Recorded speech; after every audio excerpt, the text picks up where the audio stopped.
Welcome back to my channel and to day 7 of my little vlogmas series. Today I'm sharing 3 of my favorite ways to create words as art.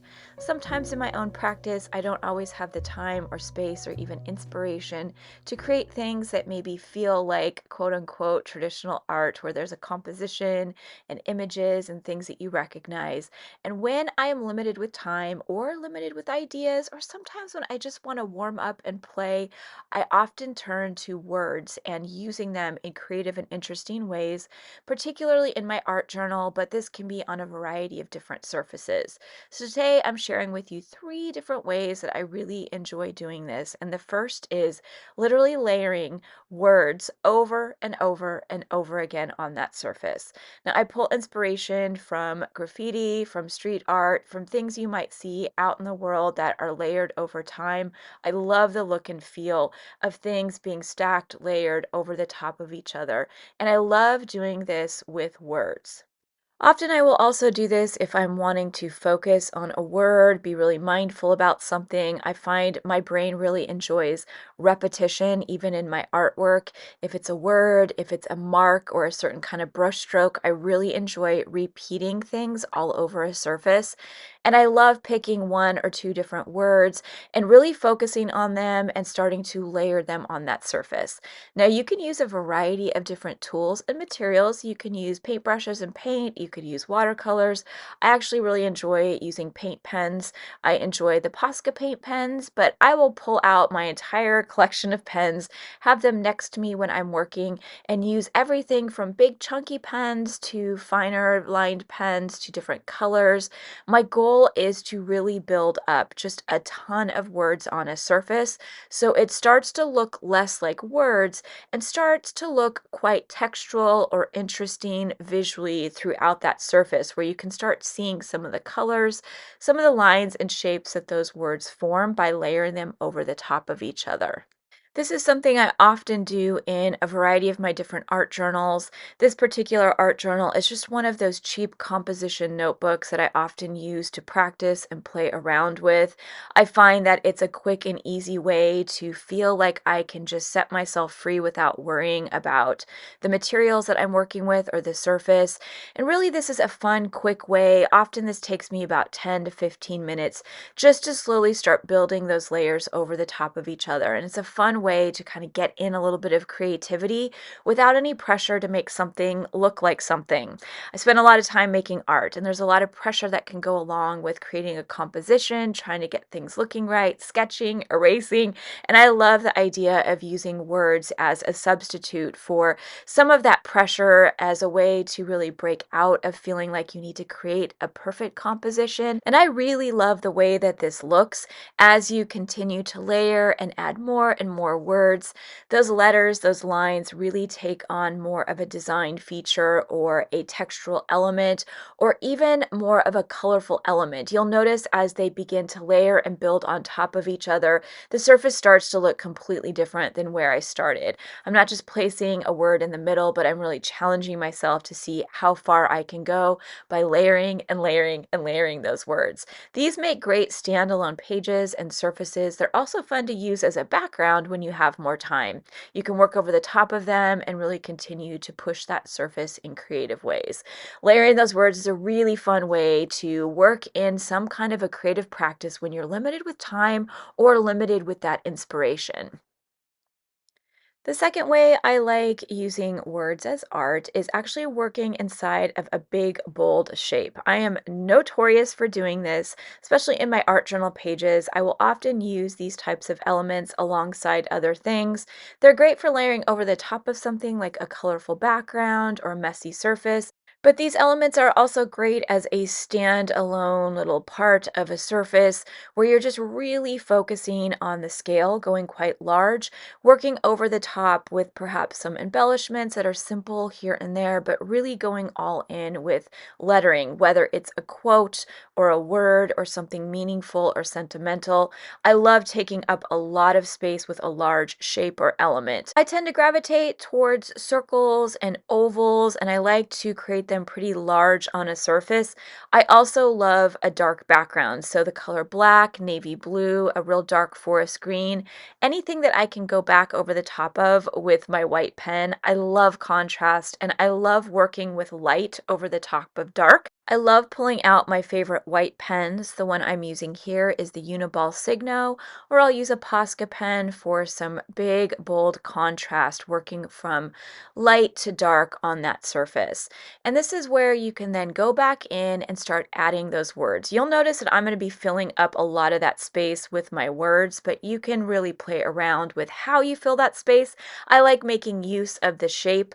I often will sketch out little lines that I can just work inside of and start adding that quote words or something sentimental, song lyrics. There are so many different ways that you can play around with those words. And I'm not very good at hand lettering, so I tend to use my own handwriting or my own style of cursive. I let my words be quite wonky, but if you're somebody out there who is really good at calligraphy or hand lettering, or you can really get creative with different fonts, different styles of that lettering. But for me personally, I like to kind of stick to my own handwriting. That's my comfort zone.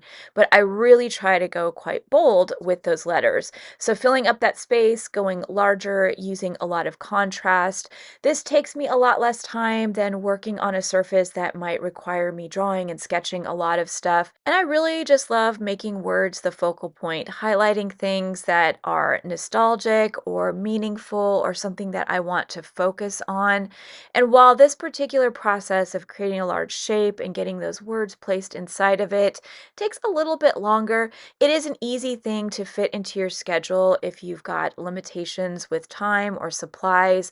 Usually it's fun to just pull out some pens and play around with that lettering once you've got those big bold shapes. Often I'll flip through my art journal and pick a few different spreads or pages and add big shapes to them. And then once they dry, I can come back at a later time and really work over the top and inside of those shapes with that lettering. I'm going to finish up this second surface and then I will meet you back here for my third example of using words as art.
All right, so my third and final example is pretty simple, but it is something I do all the time when I am art journaling, and especially when I'm art journaling with very limited time in my schedule. I will find some of my favorite spreads that maybe have a lot of layers on them. In this example, you can see I've got collage in the background, I've got some mandala drawings in the background, I've got a lot happening, but I will then work over the top of all of those layers and add my final little focal point, which oftentimes is some kind of word or quote element. I do this by just painting over the top. You can see I've got some nice black brush strokes where I've created something right down the middle of my spread, and then I'm going back into it with those words. This is one of my favorite ways to continue to layer in an art journal.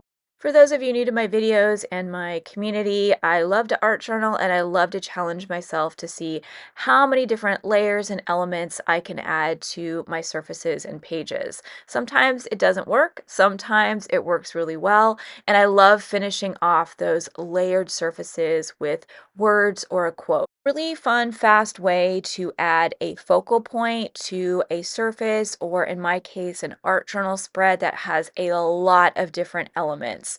I love doing this when, again, I am limited with time and I maybe am ready to stop layering, but I want just one more additional layer to kind of pull things together.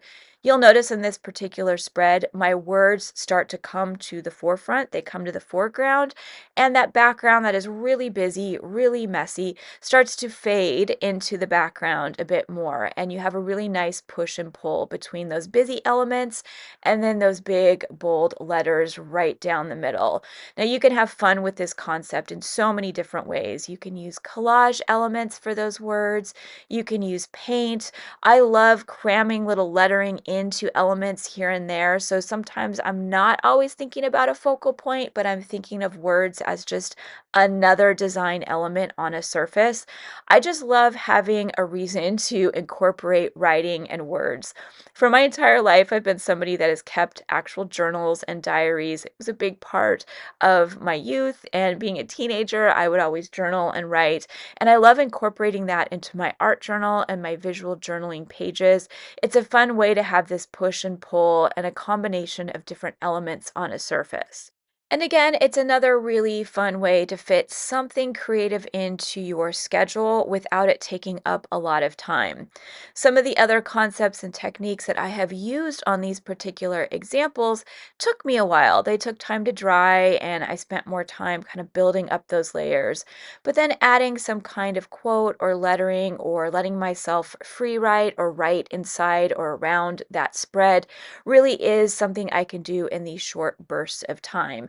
And often in my busy times of the year, often at the holidays, I don't have the same kind of time that I do at different times of the year. And so I find myself doing a lot of writing, particularly in the winter time. I like taking these pages, revisiting them, and finding creative ways that I can maybe add some kind of sentiment with words, or even journal, record a memory or something that's happening. It's a fun way to combine both your art and creative process. It's just another fun way that you can quickly keep layering on a surface if you enjoy using those art journals or surfaces in that way. I'm going to finish up this last example, and I'm hoping these fun 3 little tips inspire you to start playing around with ways that you can create words as art in your own creative projects.